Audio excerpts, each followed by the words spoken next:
Dando prosseguimento, no primeiro capítulo do livro A Invenção do Nordeste, de Durval Muniz de Albuquerque, eu vou falar um pouquinho sobre o subitem 3, o Norte versus Sul. Basicamente, nesse capítulo, ou nesse subcapítulo, ele tenta apresentar as grandes diferenças que existiam entre o Norte, que a gente vai englobar como toda a região norte do país, mais o Nordeste, e o Sul, que basicamente a gente vai estar se referindo ao estado de São Paulo, mas a gente vai incluir todo o restante do país.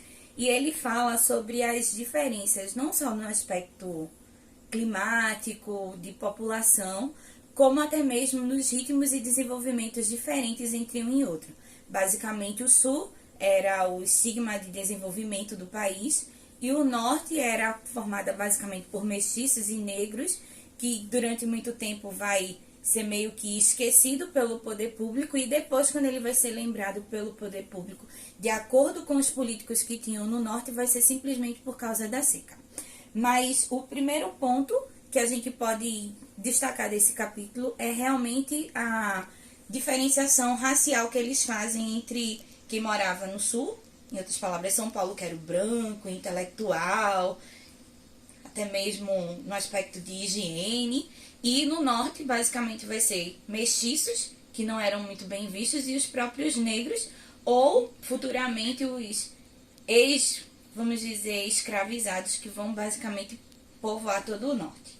O segundo ponto é o desenvolvimento realmente que vai ter, onde basicamente no Nordeste só vai se destacar o cultivo da cana-de-açúcar e o algodão, e no Sul já vai ser mais a questão do café e a própria industrialização, que vai ser bem acelerada. A capacidade de... Perdão. Ele vai destacar também que os poucos, vamos dizer assim, capazes de suportar ou se desenvolver no Sul, as pessoas que eram os filhos da elite do Norte ou que tinham um pouco de dinheiro, eles vão acabar migrando para o Sul, já que lá vai ter mais oportunidades. E isso também vai ser um ponto de destaque no capítulo. Uma outra coisa que ele vai falar, além dessas migrações que vão acontecer em uma quantidade muito grande, ele vai falar do clima. Ele vai dizer que o clima nos trópicos, em outras palavras, no norte, não era favorável ao desenvolvimento da região ou ao crescimento daquela região.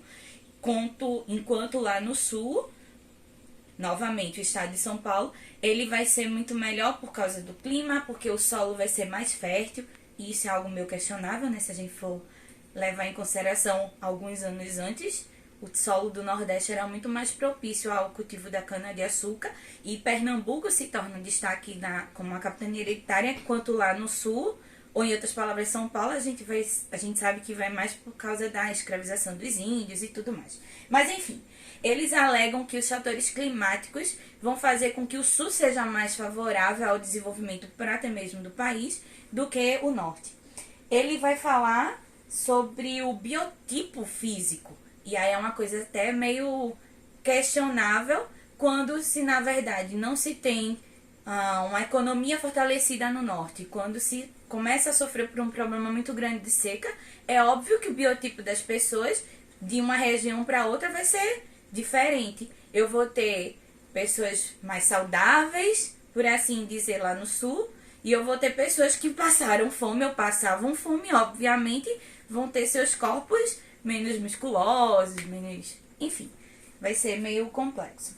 E aí ele vai questionar muito a questão da seca, a institucionalização da seca, onde quando o pessoal vai começar a ter problema em suas colheitas de algodão, cana-de-açúcar e nos poucos empreendimentos que tinham, então meio que a elite e os políticos da região norte vão se unir e vão começar a dizer que o grande problema de nada dar certo ali é a seca, o que vai meio que corroborar o aspecto do clima, que meio que eles vão usar como uma desculpa de que por isso que a gente tem a seca e tal.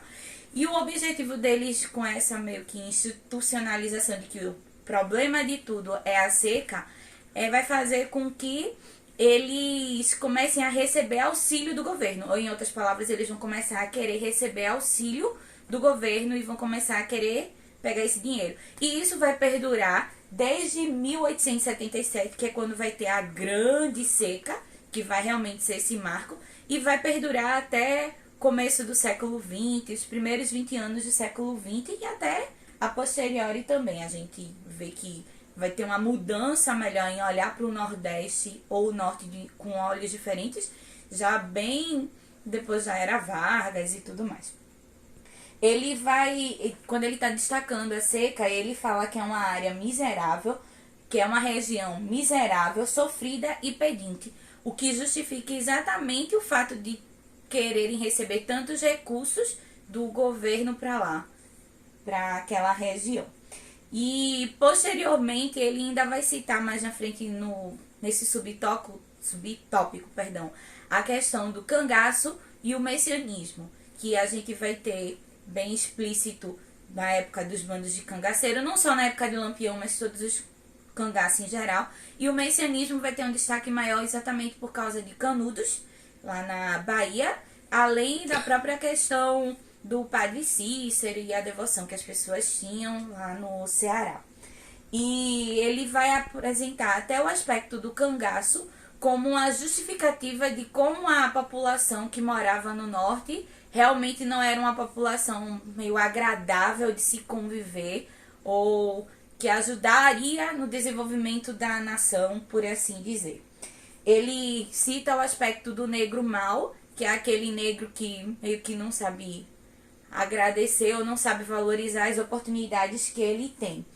E como se, fazendo um parêntese aqui, como se lá no sul não tivessem negros que receberam a carta de alforria, e como se eles também não se revoltassem com as situações. Mas porque tá no norte, então o negro mau veio do bendito do norte. Ele fala que o norte é um exemplo de tudo que o sul não deve ter. E isso, pra mim, foi o destaque ou o trash realmente do capítulo. E ele, pra falar sobre isso, ele diz que tudo que tem aqui é o que a gente não quer que tenha no sul. E tudo que tem no sul é o que deveria vir a acontecer algum dia no Nordeste. No Norte. E em meio a isso tudo, a gente vê o Nordeste tentando meio que surgir. Ou, em outras palavras, parafraseando o próprio título do livro, o surgimento do Nordeste. A gente está começando a querer separar. Existe o Norte e existe o Nordeste. Existe o Norte, que seria realmente a região Norte, como a gente vê hoje. E existe o Nordeste que, embora tenha sofrido com a seca, embora tenha alguns desses problemas que ele mesmo aponta, a gente é diferente. A gente tem solos um pouco mais férteis, o clima um pouco diferente de tudo aquilo que foi apresentado como se fosse tudo uma única região. E no final eu queria vou pegar o celular aqui também, gente, para parafrasear uma frase que tem no próprio capítulo, onde um senhor chamado Lourenço Filho, ele vai descrever um pouco sobre o Nordeste. Ele diz assim: quando você chegava no Nordeste, era um recuo no tempo para os olhos de um filho do Sul. A vida parece desandar, girar ao inverso, 20 anos menos a cada dia de viagem. Povo, hábito, manifestações estéticas e religiosas, ideias e preconceitos. Tudo soa no vazio do eco como as vozes indefiníveis de alongado pretérito. A linguagem sustenta formas quinhentistas abandonadas de muito mesmo em Portugal de onde vieram. Ou seja, ele mostra exatamente, isso foi escrito já no século XX, então isso mostra exatamente como eles tinham uma visão bem diferente de como era o sul e do que eles vinham do Nordeste e do Norte. E é isso. Eu espero que vocês tenham compreendido. A minha mãe que tá ali atrás, vocês não estão vendo, mas ela realmente compreendeu o que eu falei. Eu amei o que minha filha falou. Eu voltei ao meu tempo de estudante. Legal. Tchau.